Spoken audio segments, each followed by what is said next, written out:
I know you started from your own agency, and Patrick, and you also have previously worked at ad agency. Like, yeah, what's up with that, and what's Sure. like, how do you like it so far?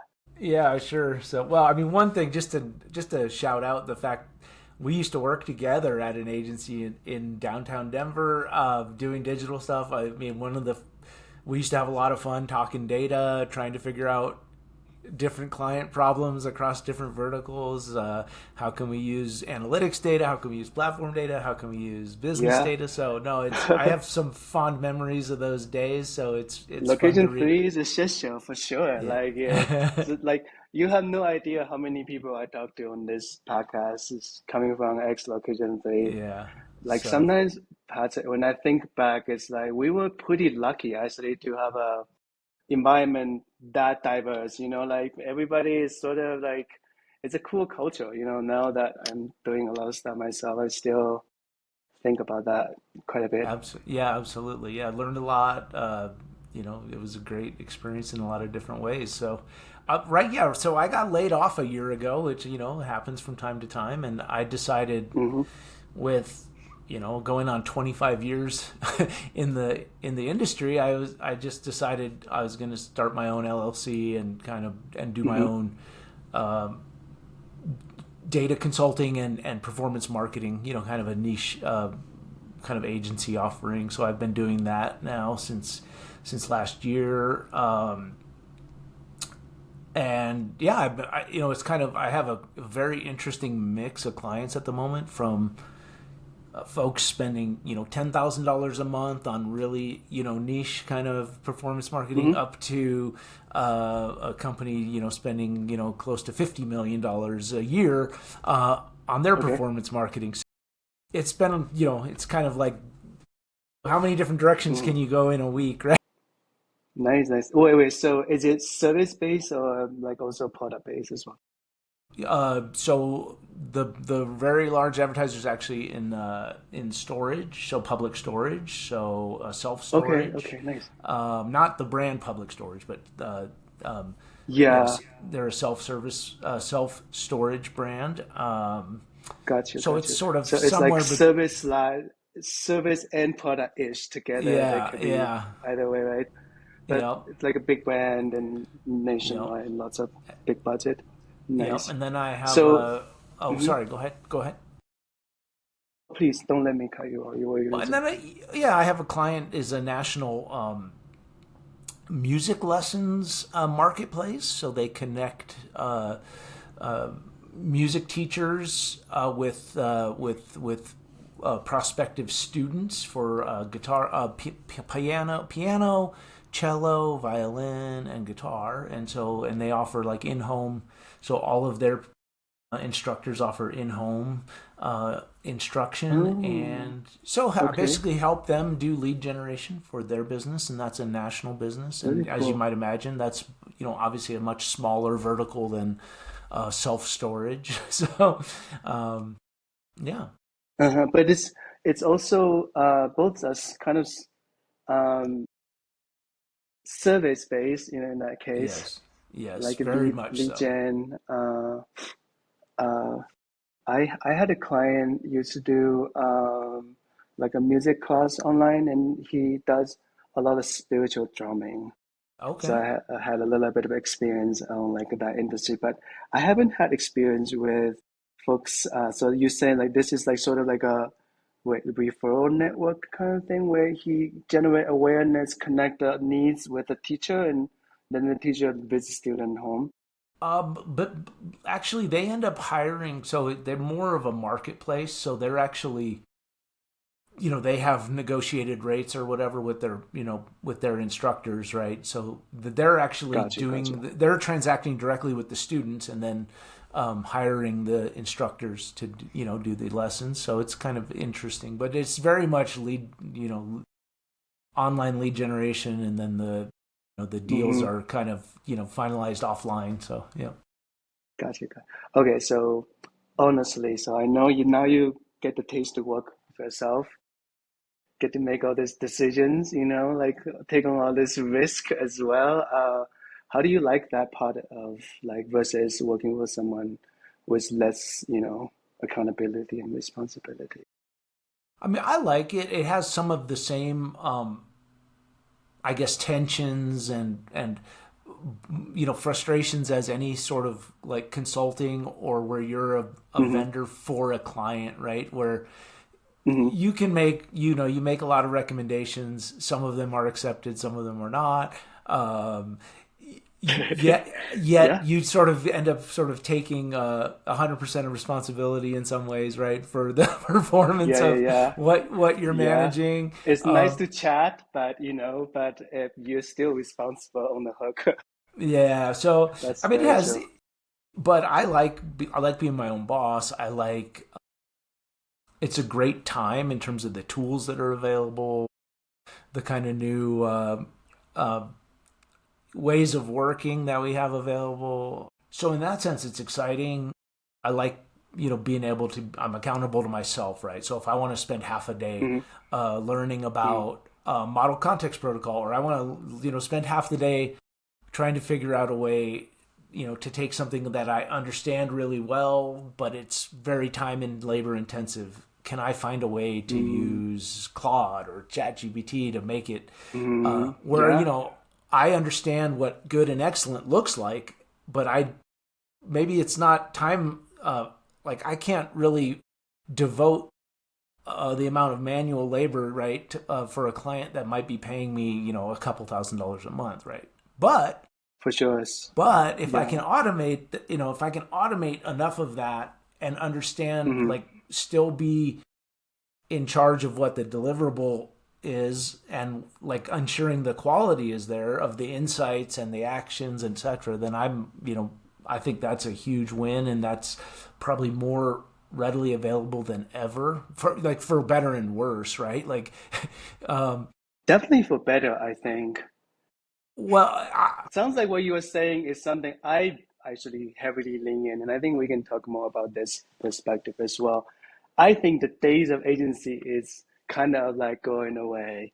Like what I mean by that is like what we have used to like, okay, you have a service team, you got this layer, this overhead. I think these are all gonna be replaced by AI very quickly. And I think what you're saying, the time and the tools are available. I think it is precisely the time where move quickly, more shift to change. It's more important than having a body of like knowledge that you have to manage. You know what I'm saying? You know, lack of knowledge, lack of scale, you lack of judgment and experience. Most people don't have that, right?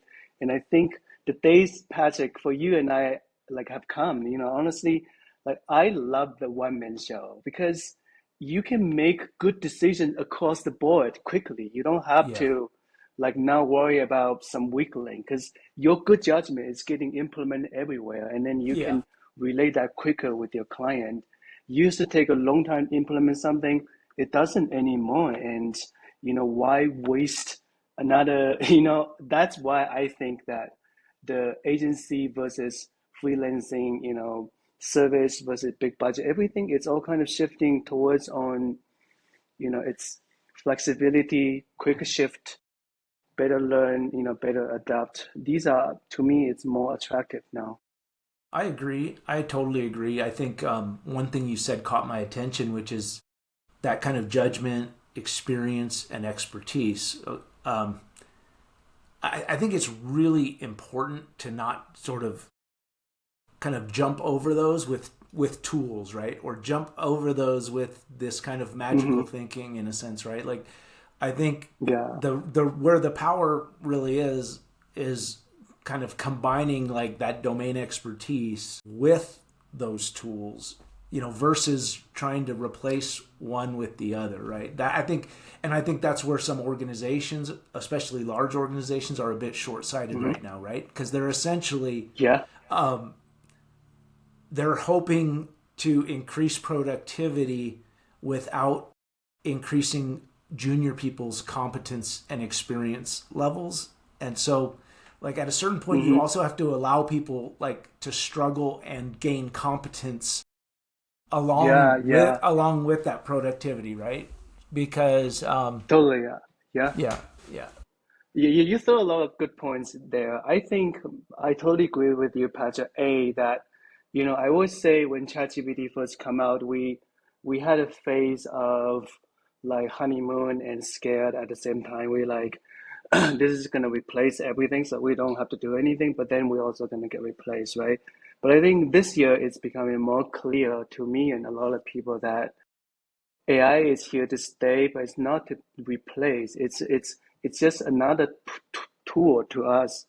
And AI, it's like we have to change the way we work to really, utilizing this tool as much as possible. And to echo back to what you were saying, I think that like lack of experience, poor judgment, lots of automation creates also lots of mistake and lots of garbage. yeah. And yeah, and some of it is the kind of there's an art and a science to what we do, right?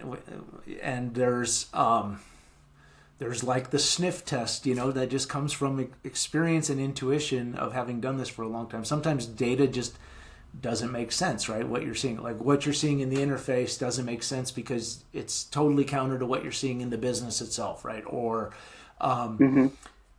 and so you need to be able to understand like data is more important than ever, right? Having foundations, like having proper measurement, having proper data integration and pipelines, right? Mm-hmm.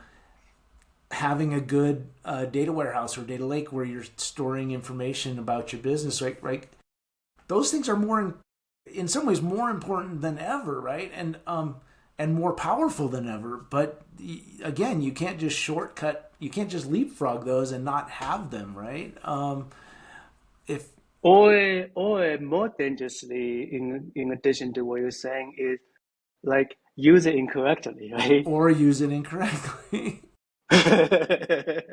Yep. I mean, like the world used to be simple. We only have a couple of metrics to look for, right? But the AI, the everything is driven by so many things now. Data, it's literally the fuel and the currency as well as the direction of where you're trying to optimize these thing towards to another thing, right? Yeah, and for or again for better or for worse. In some cases for better, in some cases for worse. But a lot of this is as an advertiser, you're not necessarily quote unquote using AI, right? You're actually making an ad buy in a platform that is powered by AI, right? So, like in that sense, like Mm-hmm. you individually may not be using quote unquote using the AI, but Meta, Google Ads, Bing, those platforms are increasingly offering like opaque media offerings, right? Like so, where you have far fewer levers that you are personally controlling, right? Yep. Now you don't have to. Well, I guess I have two things to say about that. Is one, you don't have to use those, right? You don't have to launch campaigns with those features enabled. You might be Mm-hmm. missing out on some opportunities. I'm not saying you shouldn't do it, but and then the flip side of that Mm-hmm. is, in order for those opaque campaign types to work, it's really crucial that you give it the best data possible. So you better be sending in Mm-hmm. like the actual value of your conversions, or you better be Mm-hmm. doing something on the back end, modeling or predicting the lifetime value of a Mm-hmm. customer, right? So somehow or Mm-hmm. another, you should be giving that platform the absolutely best signal possible, right? I agree. Like almost like translating a lot of your judgment towards the model, right? Because I think like in the past we have afford to delay that decision, right? And then reflect back. But now everything it's optimized so fast. You really wanna like almost instantly marry that data together. But Patrick, to what you were saying earlier, I think, you know, if it were up to the CEO of Meta and Google, they would want you to spend as much as possible, right? Of course. Have you ever had a meeting with a Google representative of on the advertising side of I the have to business? block them from that. I have to actually like put them into spam folder now. Like they are really bad. But like those are now I think it's very obvious. People don't get engaged with them. But my clients still reach out to them like so and so reach out. But I'm not worried too much about that. I'm worried a lot about the default buy-in system. Like the system is very rewarding its own agenda, like both Google and Meta, if you're not careful, right? And I think like if it were up to the CEO of Google and Meta, right? They would want you to spend as much as possible. They definitely want you to spend as much as possible. I mean, they. The funny thing is it's actually quite incoherent in a certain way, right? Because there's lots of content, tools, documentation that will tell you how to drive performance, right? But Mm-hmm. it's complex. It requires competence, expertise, experience to do right. But there's plenty of information there to tell a person how to drive efficiency and effectiveness from their media. So the industry as a whole, and including from the platforms themselves, there's plenty of Mm-hmm. instruction on how to do it efficiently. But you're 100% right. The default behavior, if you do employ like a set it and forget it, like it's just going to spend your Mm-hmm. budget. It's Mm-hmm. going to find a way to drive enough impressions in different formats of media to generate clicks and cost you money. That is 100%. Mm-hmm. Yeah, yeah, totally. Like, especially if you do like things like turn on a lot of AI features, like AI Max, if you even do something as extreme as that, and it's gonna spend all the stuff. And Meta is worse. Like Meta, if you're looking at the whole attribution settings and stuff, Meta it's gonna claim all the money if you let it, because it's like, oh, that's your goal. Sure, let me go find everyone that fits this model. Absolutely. No, you're right. And I mean, YouTube. I think in the Google environment, like YouTube's a perfect example, right? If you launch, I mean, YouTube content is so engaging when it's done well. It can perform really well. Hmm. Um, Video content is great, but man, if you just run a video campaign and you don't curate um, placement exclusions or let's Hmm. call it like in any environment, right? If you don't have a white, like, better yet to have a whitelist of where you're actually, you're running on good content is better Hmm. even. But boy, if you're not eliminating placements, channels, certain content types, um, you're just throwing money away. Like, Are you specifically referring to like YouTube or like? in this case YouTube, but if let's talk about programmatic in a broader sense, right? If you're running buys through a DSP, um, you better have a whitelist, like that, where you're advertising money. Otherwise, the places that your ads are going to show up are, it's it's crazy. Yeah, yeah, yeah, for sure. I totally agree. I think especially top of funnel stuff Yeah. used to be just like, hey, just throw it. But I think that the other day I was talking to Chris. I think he had some point about like, like in audience network, like some of those placement really is just like consistently not performing well.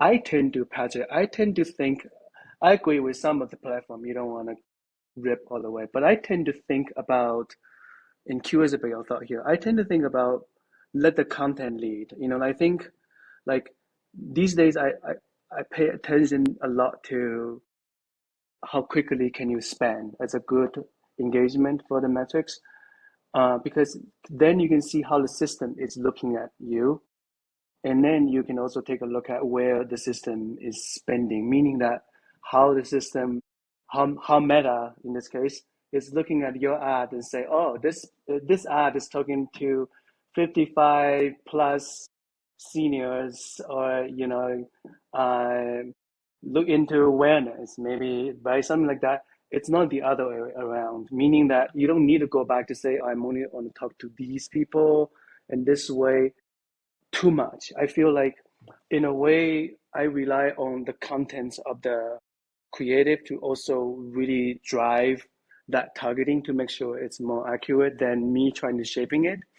But I do agree with you on placement, exclusion, certain area. It does make sense to curate it. I'm curious about your thoughts on that, like as far as when it comes to like a creative content strategy. Yeah, I think it depends on budget and type of buy, but if I had my preference, I'm 100% that the creative does need to lead. Like the studies are there's no real debate left that good quality creative is so much more performant than bad creative in terms of how engaging it is, and also for how long it's engaging, especially at like the top of the funnel and the middle of the funnel. Like, the best ads are like twice as sticky in terms of like the how long that effective reach with good creative lasts is like twice as long as bad creative.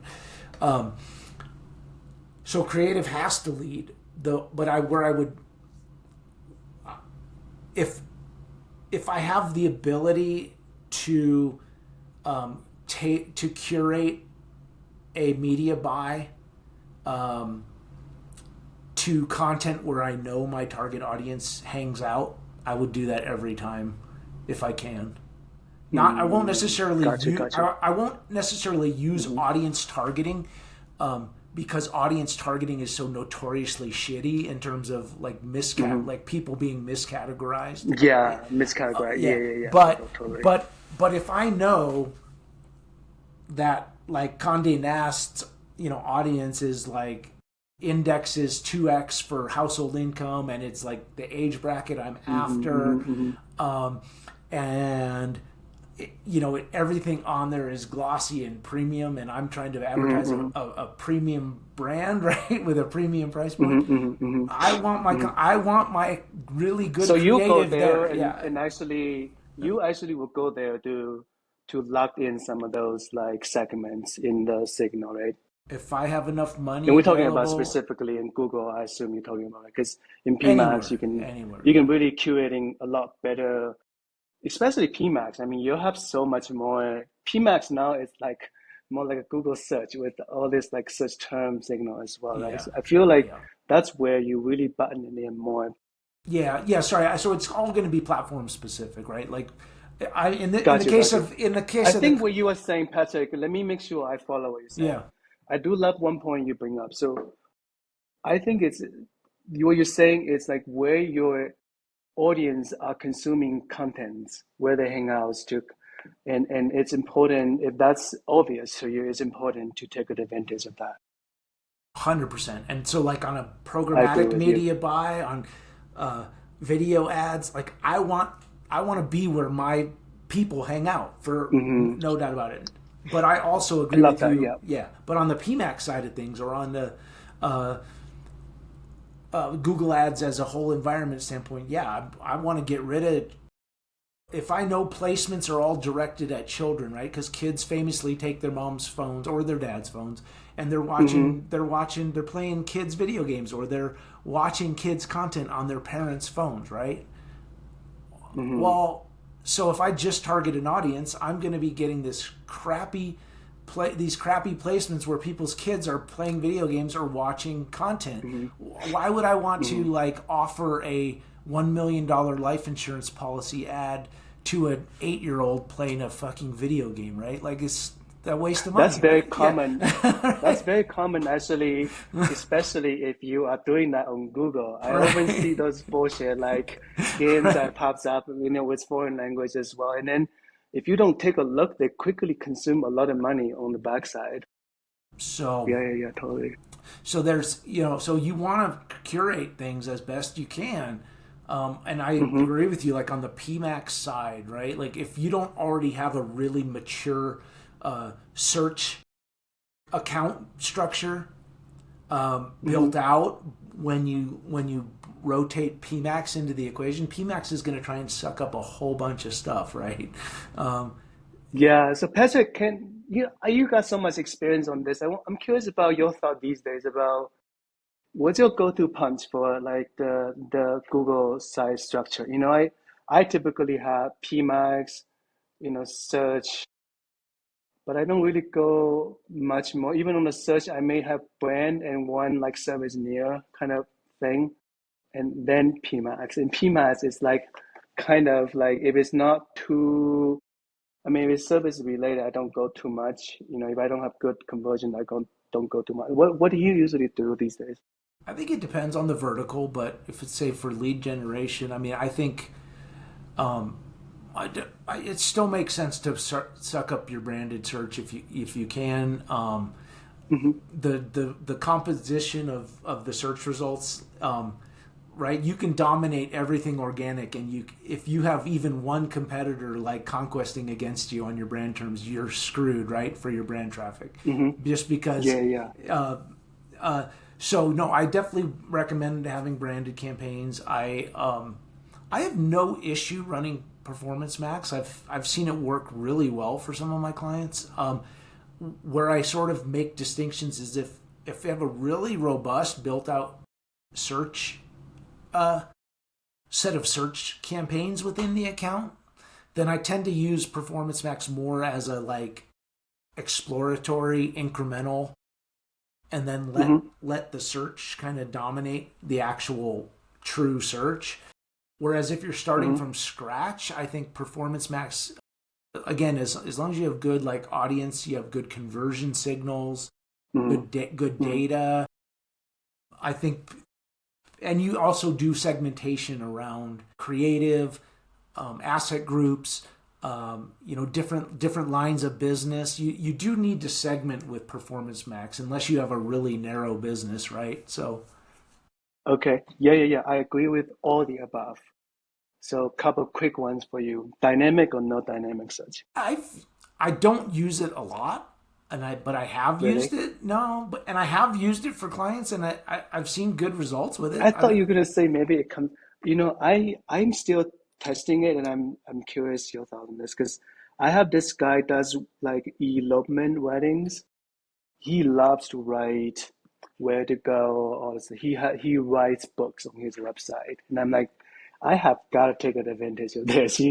So I dynamic all the way. It's starting to spend way more than the traditional, exact search would go. So in a way, it kind of filled the gap like it would, and I do a very strict page control, but That's the I key. still haven't gotten a conversion yet. So I'm, Oh, so I'm okay. kind of like spectacle about it. I'm curious about like if you always like push it like as a backup for a gap filling for you too. That's my preference is incremental exploratory gap filling as opposed to having it be the primary. Yeah, And I think you need true. enough. I mean, for really narrow site, really narrow bands of content, very really niche, like where you just don't have that. If you don't have a big product catalog or a big set of uh, navigational hierarchy, right, around products and services, or a lot of secondary content, it's less useful, right? Because there's just not that much. It doesn't have that much juice to kind of go after. But Mm, if you do have that kind of broad sort of content available, I think that's where it makes the most impact. You know, Got you. It sounds like you still rely quite a bit on the main stuff that Google offers. On the ads these days, like, what do you do? Like, do you go there like write all the possible like sales, like selling points, different categories. How do you approach your headline description? Curious about like what's your approach there? Do you write a bunch of ads, just hoping you cover all, like just Like, I try to be yeah. pretty methodical. I mean, this isn't a case where I will do a combination of human in the lead, me, or somebody working with me, and tools. I have no problem once I have a good template for a brand Hmm. to use Hmm. GPT to help generate ideas and stuff. But no, I try to use best practices to have good strong CTAs. I try to have I do I still use kind of like root and modifier like ad groups, so I do try to have like those key Okay, so you still stay on top of the CTA relevance game. I get that. yeah, for And what else do you sure. try to usually I hit? try to make it as I try to enhance the relevancy to the main theme of the ad group as much as possible. After I Okay, got you. Yeah, after I do that, and then of course to reflect the brand promise in the descriptions and the unique selling points, yeah, or if there's yeah. offers if there's Hmm. sign up today for XYZ, get a free consultation or whatever value proposition or offer messaging I can get in there is of course good. And I try and put Hmm. as many variations in as possible. Hmm. That the ads will accommodate. And then Yeah. I do pin in some cases to like with the an actual end user in mind. um, I will sometimes like pin at least the number one spot to something that I think needs to be there. I will do that sometimes. Okay, okay. Got you, got you. All right. Yeah, so it sounds like you still, I love that what you're saying. Really, you got to start from with good structure. Your ad group now is linking up, expressing one theme, one idea. Then your ad is going to stay a lot tighter that way, and your self proposition is going to be much clearer. I love all the above. You do you like try to, let's say in one ad, do you try to write all the variations of self position in one, or you may be trying to think, okay, maybe here I cover 1 to 5, here I cover. Are you trying to like maybe let me rephrase it. Are you trying to make this ad trying to sell one point as strong as possible, or are you trying to make this ad cover as much variety of what the company is offering as possible? I guess a little bit of both in the sense I would typically have at least I would like to have two ads in an ad group if possible, like Okay, going. got you, got you. And I will sort of I want enough variety in the headlines and the descriptions so that it's not combining the same exact concept twice, right? Like for so I actually do try to have like conceptual variation, but within the ad as a whole, a kind of a coherence, right? Or like a Hmm. focus, right? So each variant might have Yeah. a slightly different kind Okay. of So concept in you do mind. Yeah, curate the recipe a little bit, sounds like what you're yeah, saying. yeah. I love that as well. I do think that matters a lot. Like for example, if it's this like a brand name, old brand, local, trusted for generations, maybe the CTA, the selling point is gonna be more heavily lean on that for that set of app instead of calling out their specific service or for something like that, right? Yeah, 100%. Yep, 100%. And also, I how love that. kind of back to your original question is how do you structure Google Ads, right? I think I don't know if you're familiar with John Moran, who does a lot with Google Ads, right? But Yeah, he's everywhere. yeah, Yeah. but like his he's oftentimes right has either like an equity stake in a brand that he's working with, right, or he's operating as a professional affiliate in some ways, right, or like his compensation is directly tied to generating sales, right? So Hmm.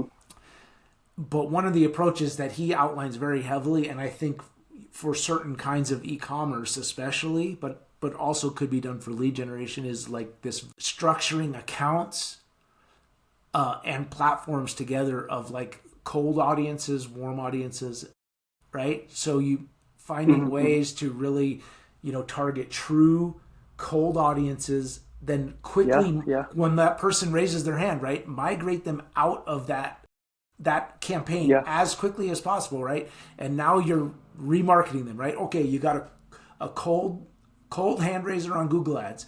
Now remarket the shit out of them on Meta, right? Hmm. Vice versa, right? So you're generating a true top of funnel. You, if it's a product, right? If it's Kleenex, you don't obviously need to like instruct people what Kleenex is, but new brand, new product in market, like absolute cold, right? Yeah, I'm with you. Yeah. I So I think think that it, is yeah, yeah. no, please go ahead. No, just so understanding what you're trying to do. I think a lot of people have zero diversity of funnel, right? They're 100% performance marketing, demand capture, right? Which is okay if that's what if that's all you need, but you should understand that that's different than having full funnel marketing, right? I agree with that 100%. And I think this kind of gets back to what we were saying earlier about platform versus the client, right? So in Meta, I can see this often being the case. Like if you don't do the setting, for example, in attribution, if you allow a long window to claim the credits, right? Meta is going to look great. Everything is going to look amazing, right? And you're going to be so happy with everything you are doing. If you are doing some brand campaign, this is what I love what you're saying. Like take this cold and warm audience to a cross-platform, the whole ecosystem, because you really have to think about it. If you're running a lot of money in the trade name on Google, for example, and then you have a very wide open credit system in Meta, it's gonna be bad, right? Because Meta's gonna be like, let's spend the shit, like everything is gonna be great, Right. right? But the truth is, you want hard, bad performing data in a way because that shows you are going after really cold audience. That's where scale comes from. Right. Or you want to look at different metrics, right? Like how many times, like um, is your average frequency at a given reach increasing to the point where like you think you've hit this effective reach with this audience, right?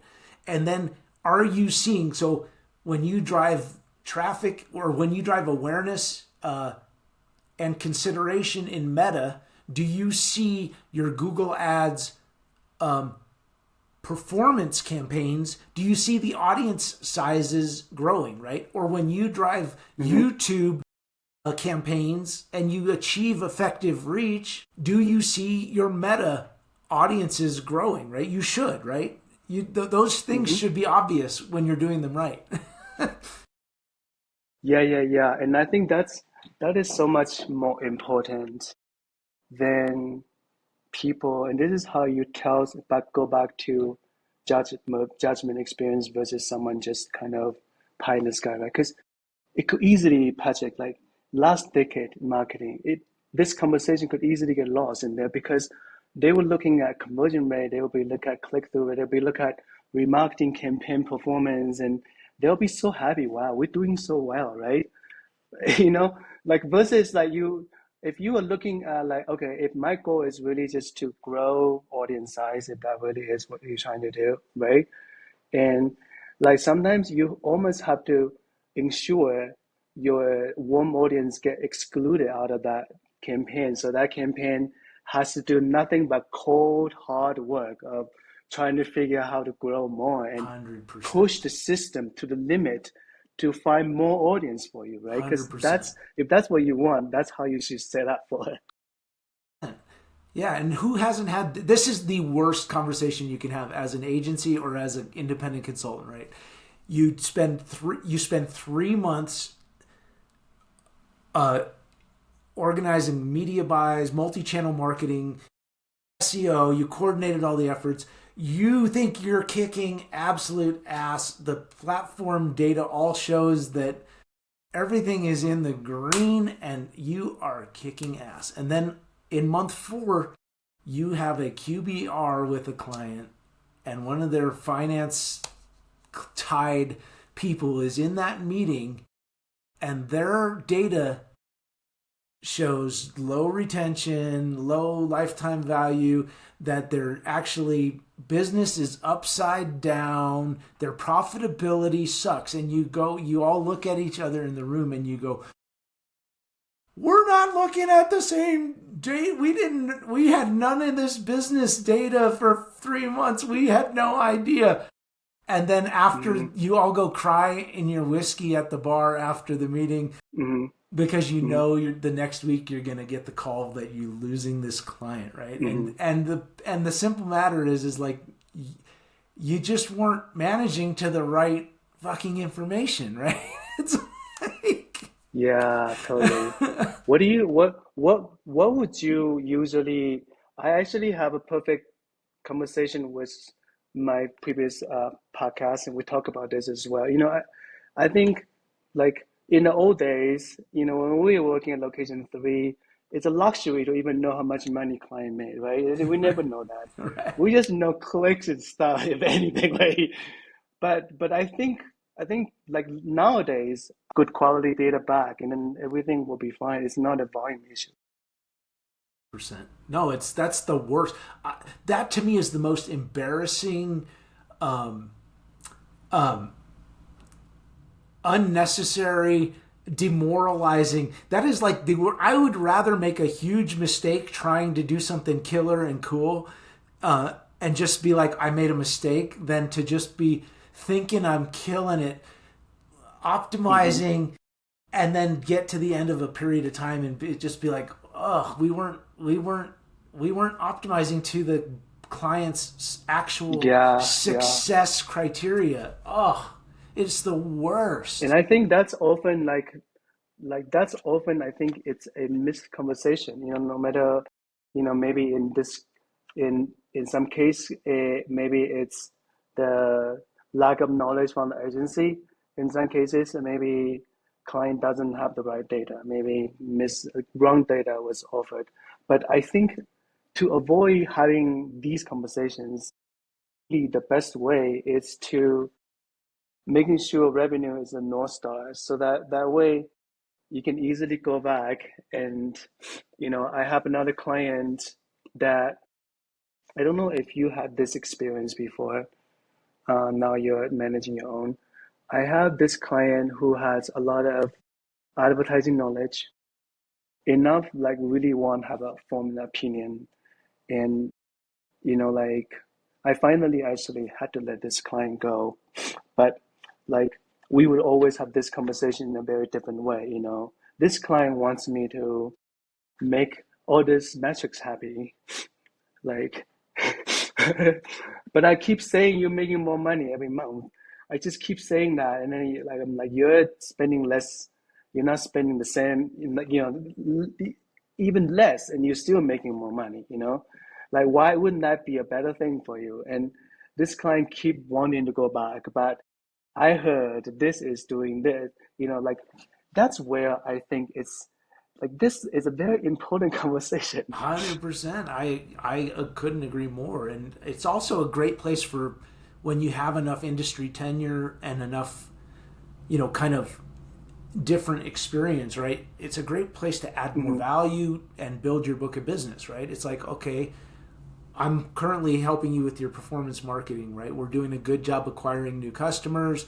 Um, but now you're coming to me and saying, well, these customers aren't very sticky, right? They buy from me once and then I don't hear from them again. It's like, okay, well, let's look at your customer experience. Oh, wait a second, you're not doing any life cycle marketing. You're like, so you're selling to these people, and for all you know, they love your product or service. They're totally happy, but you don't know because you don't actually follow up with them regularly with emails, Hmm. SMS, push notifications. Like, if you could get to a 15 to 20% repeat purchase rate within the first 30 to 60 days, your revenue would actually be growing geometrically versus linearly, right? Oh, wow, we didn't think about Hmm. that. Okay, well, hire me to freaking do that for you, right? Yeah, yeah, yeah, yeah. yeah, yeah. Yeah, I think that's where nowadays it's not just being a media buyer. We I think successful marketers like nowadays really needs to be a thought partner. Yep. And then it comes down to how generous you want to be, right? In terms of that sort of gray area of what are you currently being paid for and what are you bringing to the client, right? I tend to err on, Mm-hmm. and when you're working for yourself, you can be as generous as you want, right? You don't have anybody barking down your neck about billable time. You give you give what you want beyond what you're contracted for, right? And Mm-hmm. I tend to err on the side of being generous. If I see an opportunity for the client to do something better, I'll to a point. I'm not going to give them a month of my time away every year but I will tend to point out opportunities and gaps and things that we could be doing better, even if it's not something I'm being paid for. That's my approach. 100%. I think the more you can lean in, especially show them the open ocean, explaining to them, and because we can see a lot further, at least in the marketing domain. But I think where the real win comes in, it's, you marry that excellent marketing knowledge along with the business operation process and figure out where is the best way and place to scale. That is, Sweet. in my experience, yeah. Patrick, it's I can't believe it's been almost an hour here. I want to kind of leave the end of this with, in this show we call Hack the Metrics, back to what are some of the metrics you recently hack and you really pay a lot of attention and you would maybe share that? Yeah, I mean, I share your opinion that revenue is the North Star, and not short sighted revenue, but unless you truly have a business where you're getting one transaction and then you're done with that customer, which is not very many businesses if you're running them correctly, you should be trying to think about the lifetime value of a customer over a reasonable time frame, 2 years, 3 years, something like that, right? And there's two reasons for that. One, it means you're willing to actually pay an appropriate amount to acquire that customer, and two, it forces you to focus on a metric that actually matters to the long-term success and scalability of your business. So if you're not doing things to grow the value of your customers and the rate at which you retain your customers, that's a recipe for disaster. So by focusing on something like both first transaction revenue and lifetime value, it forces you to really take your business seriously and do the things you need to do to retain and grow those customers. So those, yeah. I love that. Love that. Could not agree more. Not only get you the customer, but it also get you long term the right kind of customer that is going to come back and buy again and again. All right. I think with that, we're going to just probably leave it there. What do you think?